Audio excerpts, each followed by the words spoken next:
everyone, welcome back or welcome to my channel. My name is Savannah and welcome back to Meadowside Park. Meadowside Park is our, I should say, new, Planet Zoo sandbox mode project.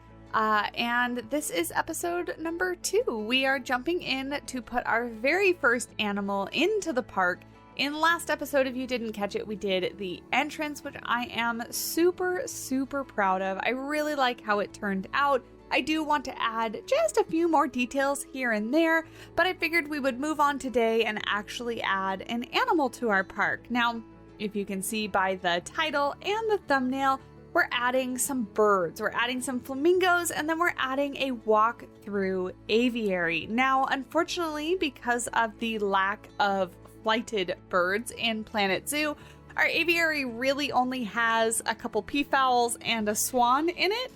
But imagine it being more than that. Imagine it being lots of small flighted birds flying around, maybe some waterfowl in some of the little ponds, trucking around on the ground, because that is what is in the actual zoo in real life. So if you did miss it in the first episode, Meadowside Park is very heavily inspired by the Charles Paddock Zoo, which is in Atascadero, California. It's a zoo that I have visited numerous times before, and I love it because it is such a small, little, quaint zoo. I wanted to give a try at something on the smaller scale. Give me something to actually hopefully complete. Fingers crossed is the goal for this project. I want to see it through start to finish, and so I am going to give myself a finite space to work within so that I don't feel just this ongoing where the map is so big,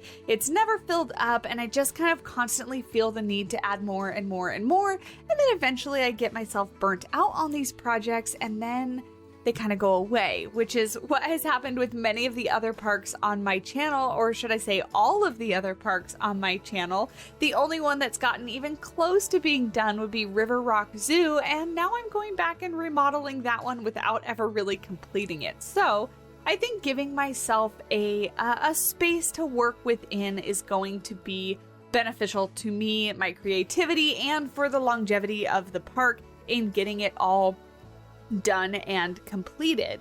So in Charles Paddock Zoo, when you walk in, the first thing that you see is their flamingos and then this walk-through aviary behind it. So I did want to stick true to the design of the zoo in this aspect.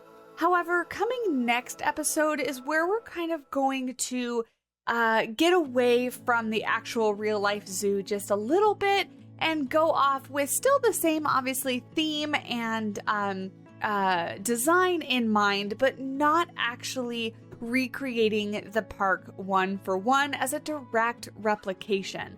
I really don't like doing exact one-for-one builds. I tend to get a little frustrated if I can't get it to look exact, and that's just me being particular and a perfectionist and picky over my work. But it tends to frustrate me, and then I end up giving up anyway, and it's just not a fun time. So I am using this as heavy inspiration from the Charles Paddock Zoo, but I am not going to be recreating it exactly.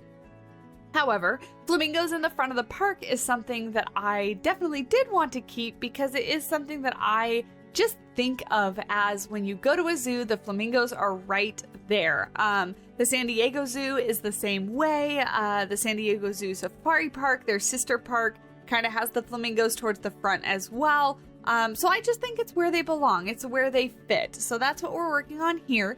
It is going to be a smaller scale exhibit. We do throw quite a few birds in this exhibit and in the walkthrough aviary, keeping in mind that this zoo is, of course, going to be 1, older, 2, smaller, and 3, a smaller budget. So don't expect these exhibits throughout this park to be the best and the biggest and the most cool designed and, things like that. I really do want to challenge myself to create things that are a bit different than what I've built before. And that's really what I'm having the most fun with in Meadowside Park. So I am kind of concreting this pool in, or plastering this pool in. One of my favorite things to do using the plaster pieces, because the plaster pieces are just my favorite and I use them in almost everything I do. Quite literally almost everything I do in Planet Zoo, I use the plaster pieces. But by just using one of these pillars, the round pillars attached to one of the longer pieces, you can see here it's real easy to just kind of duplicate it over and over again and then make the shape of the pond. Now it is a shallow pond, it's not going to be very deep, so we do kind of hide some of those gaps in the plaster. I make it work as best I can because this is where it gets a little finicky. In other exhibits, I tend to hide these gaps with rocks or foliage or something like that, but this exhibit is not meant to be kind of overly landscaped, so I did the best I could filling it in. You can't really tell from the top when it's all done, so I'm quite happy with that. I mean, I do add a rock there, but it's the only one. I think I promise. I think it's the only one in that pond. I do add some more rocks around and obviously some more landscaping and things like that, but I wanted to keep it as simple as possible. So with this right here, just completing the kind of ground around the exhibit, the walkthrough exhibit does actually have a path that goes through it. So if I were to allow guests in, they are going to be able to walk through the exhibit. It doesn't have like the walkthrough gates as far as like the game is considered, but the path does actually go through, and I'm pretty sure the guests can just walk right through it. I haven't let guests in, so I'm not quite sure.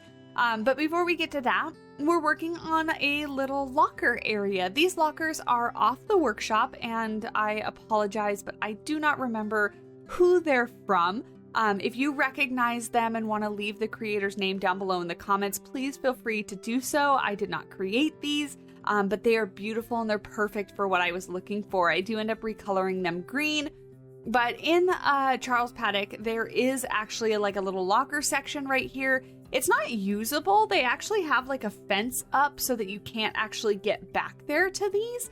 But I wanted to include them and leave it open because oftentimes, actually very frequently, when I'm building in Planet Zoo, I kind of forget about guest needs. I kind of forget about things that are any more than like benches and trash cans and that kind of stuff. I forget about these little tiny details that, you know, they are in real parks. Lockers, very important. Now, this is a very small zoo, so the need for lockers in this kind of zoo, I don't really think is quite there. Maybe they're used for, you know, if they have kids that come to camp, or, you know, I don't know, if somebody really does want a locker for a teeny tiny zoo. And when I say teeny tiny, like I can walk through this entire zoo in about an hour or so, and that is by like spending a lot of time at each exhibit and watching each animal. It really is very tiny. Now, I do actually have a vlog walking through this zoo up on the channel. So if you want to see the actual zoo and my perspective of walking through the zoo, that is there on the channel under like the zoo tours or zoo vlogs playlist. I recommend you check it out, and then you can kind of have an idea of where my inspiration is coming from. That being said, all of my inspiration photos, I'm actually using real photos that I took and video that I took on all my visits to this zoo, which has also been another fun part of it because I actually have the references myself and I don't have to just rely on Google trying to get different angles of things. I actually did a pretty good job kind of documenting the zoo and the layout and everything, and so it's been nice to kind of use that for my inspiration. Now, right here in the front of the exhibit is actually I think it's a tiger statue, but there's not really a tiger statue that matched exactly what I wanted it to be. I wanted it to be this kind of darker, kind of weathered looking metal kind of statue, and so I chose the hippo just because it looked the closest to what I was envisioning that a statue right there would look like. And I can't remember if I don't think I end up making it a fountain at all. It was my original idea, but then I just didn't quite look or like how it looked. So I just kind of got rid of that, and it's just a little statue here on some rocks and things like that. Now, while we're working on this exhibit and getting some of the details in and everything, I did want to take a minute and remind you guys that I did start another channel, and it's called Simply Savannah Unwind, and it's where I'm going to be uploading many or all of the real-time builds for anything you see here on the main Simply Savannah channel.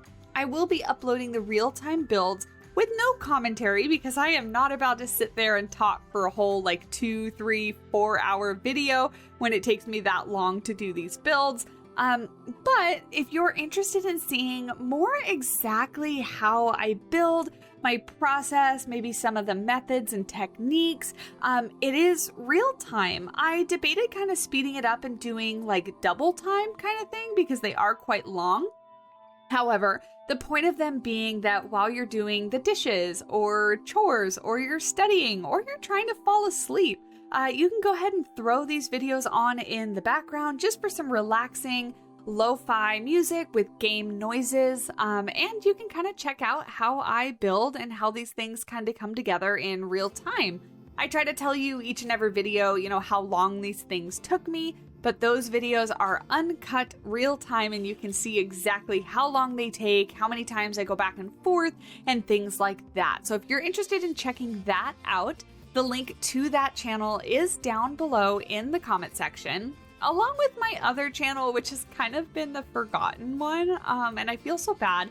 But for The Sims 4, I've actually found myself recently wanting to play The Sims 4 again, but I'm really struggling to get it to play on my computer. I really don't know what's up, whether I'm just running out of space or memory or whatever the case may be, but hopefully that one will come back to us at some point. But yeah, so the Simply Savannah Unwind channel is there. I also have some zero commentary, like a playthrough of Stardew Valley, because the Stardew Valley obsession has been so real recently. All I want to do, in fact, after I'm done recording this, while this video is rendering, I'm gonna go get myself in bed with some tea, and I'm gonna play some Stardew Valley before I fall asleep. And that's basically what I've been doing every single night, taking a mental break and just kind of spacing out, allowing myself to relax.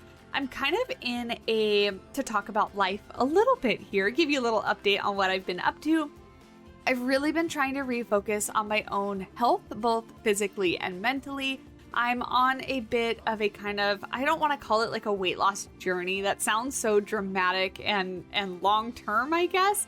But I've wanted to get back to being a little healthier for a long time now. And I've decided after toying with it and kind of trying it for a week and then relapsing and having all the sweets and candy and being lazy and things like that, I'm really going to try to kind of give it a go and see how I can do. When I was much younger, I was very active. I ran almost every day, 5 days a week rather, and played sports, and you know, I was a very active person. I just turned 30 last year, and I'm starting to feel 30.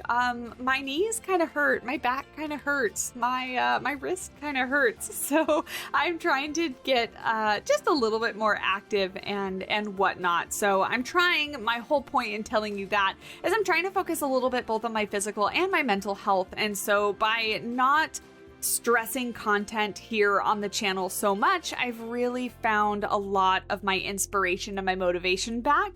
And so content will be slower on the channel basically for the foreseeable future. It's not going anywhere. I'm still creating, I'm still playing, I'm still having a blast. I'm just doing it on my own time. So that's just a little bit of a life update. I would love to say that I'm loving it, but I am a huge sweet tooth person.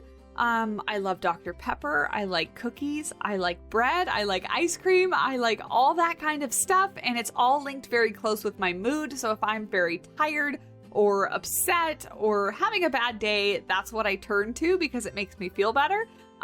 So it's actually not fun to not have that stuff. However, I am starting to just kind of feel better overall in my energy levels and all that kind of stuff. So I know long term it's going to be better for me.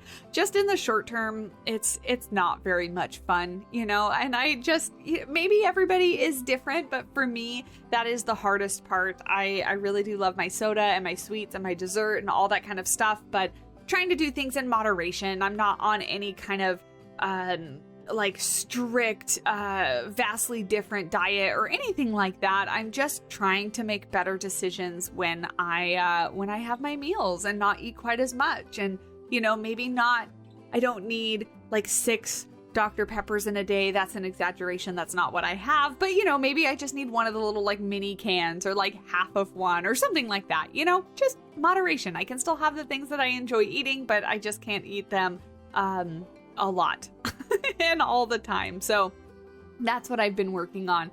Moving back to the actual video here and what we are building, we are working on the aviary here. And this was the most difficult part.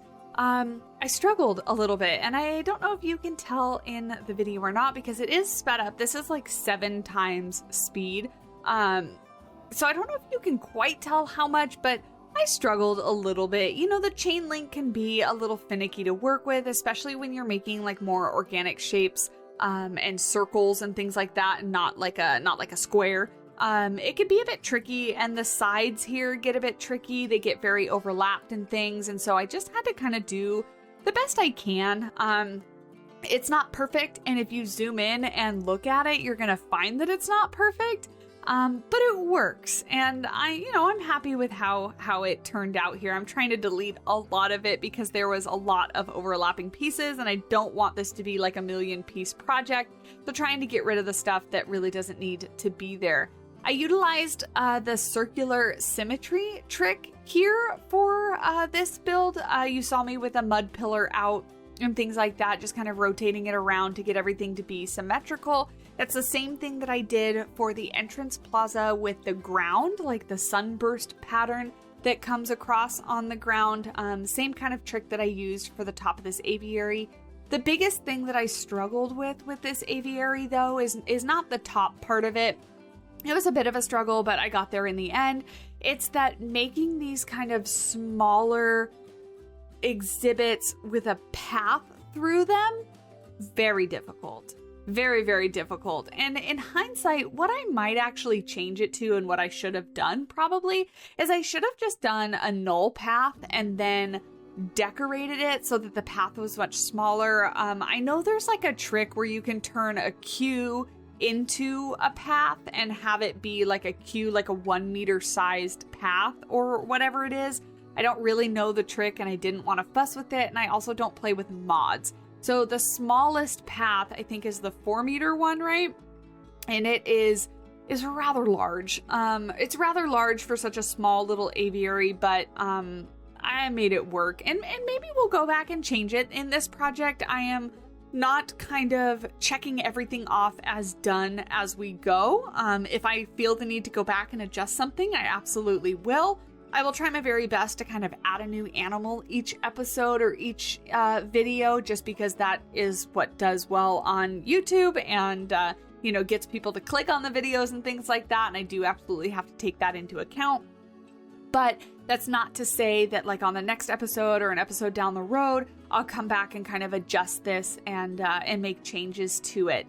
But right now, I think it's okay as it is. We're just kind of trying to build the rest of this around this little locker house. What I really kind of liked about this, and I do like about it in real life as well, is that it's kind of feels like pieced together almost. I'm gonna build like a little exit room, kind of like a double door kind of thing. And there is actually a double door entry on the other side as well that I don't actually get to in this episode, because it's kind of like tiki themed, like with some thatched roofing and bamboo walls and stuff in real life. And I think I kind of do want to incorporate that style, but I want to lump it into the next build that's going to be on the other side of that, because there are some animals over there that I do want to add in this project as well. I kind of won't give it away just yet, so that might come a little bit later.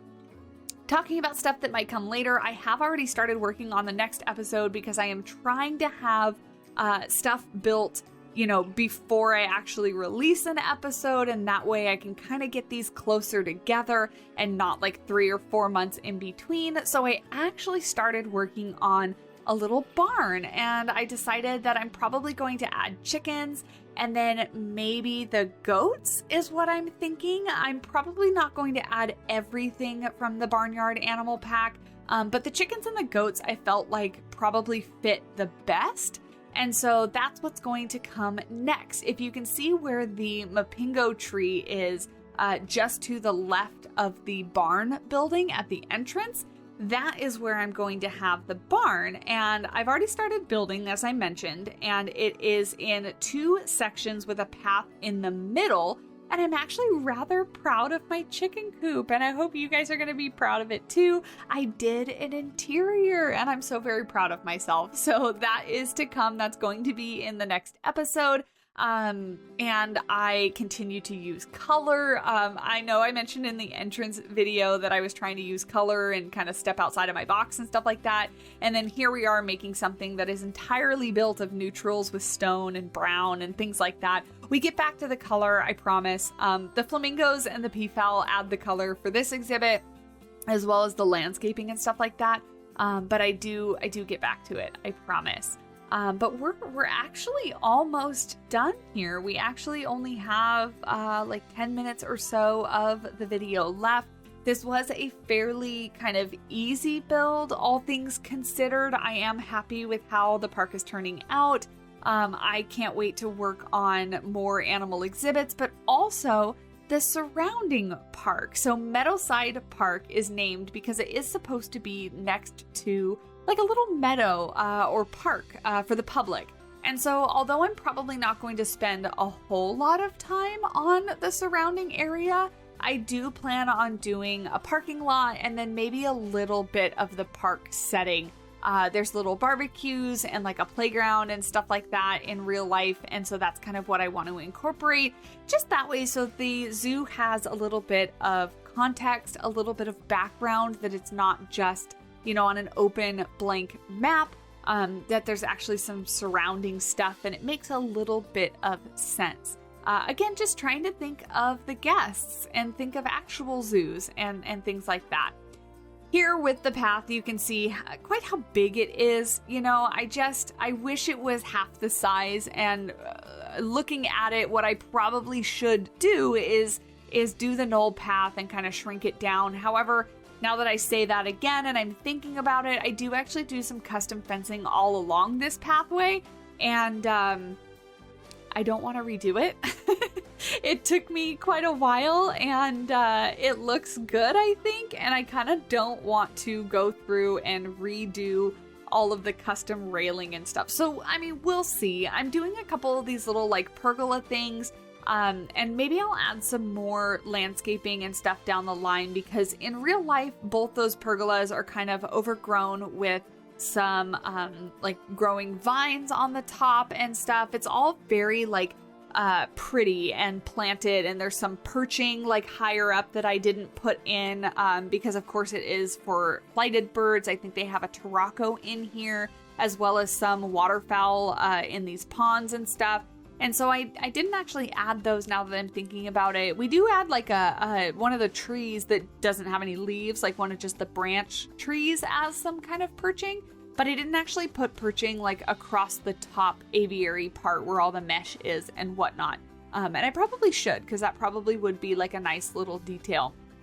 In real life, there is actually a bamboo fence, and I'm doing my best to make this kind of like random, I guess. Not so random, obviously, like it's all going to flow together and whatnot, but I'm trying my best to keep it from seeming tiled. I'm trying to keep this looking very realistic, I guess is the word, but keeping it so that things aren't tiled over and over again. It doesn't look very like, I don't know, the terms that are coming to mind I don't feel like accurately describe what I'm trying to say. Like machine made is one of them. Like I want it to look very like handmade, I guess, and very, very small and very quaint, you know?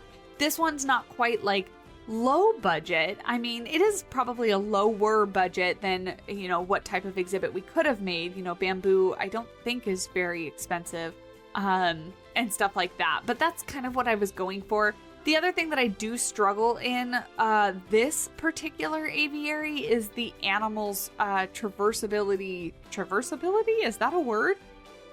Their ability to traverse the exhibit was kind of difficult, to be honest, because I put a lot of this stuff in here and then they couldn't get over the bamboo fence. So I end up taking out sections and putting just some like rope across it. And that way the animals, I think they kind of jump it, to be honest. The peafowls jump it. I was imagining that the peafowls would be able to get over this railing without having to do that, but they can't. So I did have to go ahead and help them out just a little bit. We're bringing in, again, my favorite, we're bringing in the plaster, and we're just kind of sectioning off this little pond. This is where the swans hang out the most. I really do wish we had even if they were just mallards, like some type of smaller little waterfowl, a smaller little duck would be amazing. And a pygmy goose would be even cooler, stuff like that, just to kind of fill in this project just a bit. And then flighted birds. I mean, how long have we been asking for flighted birds in Planet Zoo? And with Planet Zoo possibly ending the near end of its life, or approaching the end of its life is what I meant to say. I don't know if we're gonna get it, you guys. I don't know. Unless they're like holding it for like a grand finale and whatnot, I'm really not quite sure we're going to get that in Planet Zoo. Maybe years down the road when we maybe get Planet Zoo 2, who knows? I think it's way too early to be talking about a Planet Zoo 2, but we'll see. I do eventually hope that it happens, obviously, because I love this game so very much. But we'll have to see. I do need to do some kind of more support areas for the keepers as well in this project so far.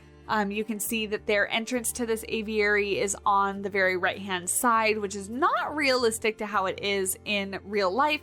However, for Planet Zoo, I actually have to put a gate somewhere, so I decided to put it over there. So I was maybe thinking that that could be like a little staff area behind there and kind of like a little hub. With how small this zoo is, I'm imagining that I probably only need to do like 2 little staff areas, or maybe honestly just 1, and then do some support areas behind some of the exhibits. Like when we get to carnivores and stuff like that, I do want to have maybe a little bit of like shiftable, like back holding for them. I mentioned in the first episode that Charles Paddock Zoo actually does have a tiger, and that's an exhibit that I do think I am going to incorporate. And then next to that, they actually have a fairly new red panda exhibit, which I do plan on trying to recreate as close as possible because I think it's a really pretty exhibit. But other than that, many of the other exhibits are like chain link and, made of wood and things like that. And so we'll kind of be going with that same style, but maybe not the exact same animals that they have. Because to be honest, they do have a lot of like smaller monkeys. They have a lot of smaller birds and things like that we just don't have in Planet Zoo. And I would like to build different exhibits and not just kind of the same exhibits over and over again for similar type animals, if that makes sense. But yeah, we're literally just finishing up on some of the landscaping here, bringing in some bamboo, lots of grass. I was just trying to make it very green. With the chain link roof of this exhibit, I liked having some of the trees kind of poke out through the top. So I definitely left them that way on purpose, just because I felt like it represented, what would actually happen. Many of the plants would probably end up growing through the top of the roof, especially the bamboo, because bamboo is just untamable. It grows everywhere. So I definitely did want to leave it like that on purpose. You can see our little animals are in here struggling to walk around, but they're there for the screenshots and things like that. So they pretty much stick to the guest path a lot, which is not really what I wanted them to do. But oh well, bringing the roof back down here. And that's going to be it. Now I'm just going to go ahead and check out my work, add a few more little plants. One thing that I do like to do, and I know I've mentioned it before, but get down on the level from what the guests would see. And that's how I add a lot of my finishing touches to different builds, because I want to see what the guest would see. Because an overhead look you know, is easy to build bigger things and buildings and stuff like that, but that's not how the guests are going to be viewing what you're building. They're going to be viewing it from obviously their perspective, not from way up in the sky. So getting down on their level and seeing what they see really helps me kind of put together some of the finishing touches and things like that. Oh, and next to this exhibit actually is I think it's a crocodile. It might be an alligator. It's probably an alligator because it's smaller. But I want to recreate that as well. I'm just sitting here watching this be built. It just makes me think of all the things that I want to add to the park, because I'm very excited about this project, and I hope you guys are too. I hope that you're enjoying the content. I hope that you're enjoying the build. I got such good feedback from the first episode. I can't thank you guys enough. So many people were so kind in saying that they're so excited for a new project. They're excited to see me doing speed builds again, you know, because we have taken quite a break. Mesa Gardens Zoo is not over yet. I do kind of plan on keeping going with that. I just need to get back in and do some building so that I can create another episode. But yeah, you guys just being around, regardless of how long I kind of take a break for, just means the world to me. So thank you so very much. And the support on my second and also third channel is amazing as well. Really, you guys are honestly the best. And you know what to do. If you are enjoying the content, hit the subscribe button, leave a like, leave a comment. All of it really does help me out. If you don't want to type anything, leaving a like honestly goes further than you know. Because YouTube likes that kind of stuff. So it tells YouTube to show my video to more people. And I really do appreciate it. I totally forgot. I add some plants here because I thought it could use some greenery, and I redo the pathing a little bit so that I can add some benches. I did have to kind of create my own little custom replica of the top of this fence piece, because as you might have seen when I put it down, it actually stuck through the other side of the fencing, and I didn't want that. And I also didn't want to like figure out something on the other side of that to hide it, although I probably could have very easily with like a cinder block wall or something like that. I didn't want to. I wanted to get creative and figure it out myself. So I end up recreating it, and I think it looks good from afar. Just, you know, don't zoom in and look too closely at it. Here I'm kind of dealing with the pathing so that I can get these benches to kind of sit right next to the railing like I want them to, so that people can kind of sit down here. I probably should add like some shade structure and things like that over there, because I think it looks a little bit plain. But once we get some more trees in outside of the zoo, I think it'll kind of bring it together. But now we are on to the end cinematic shots, the glamour shots, the end result. And as I mentioned before, I really do hope that you're enjoying the project. And if you are, all the YouTube things really help me out. I appreciate you more than you know. And I can't wait for the next episode when we add our little chickens and our goats and things like that. So thank you guys so much for watching, and I'll talk at you in the next episode. Bye!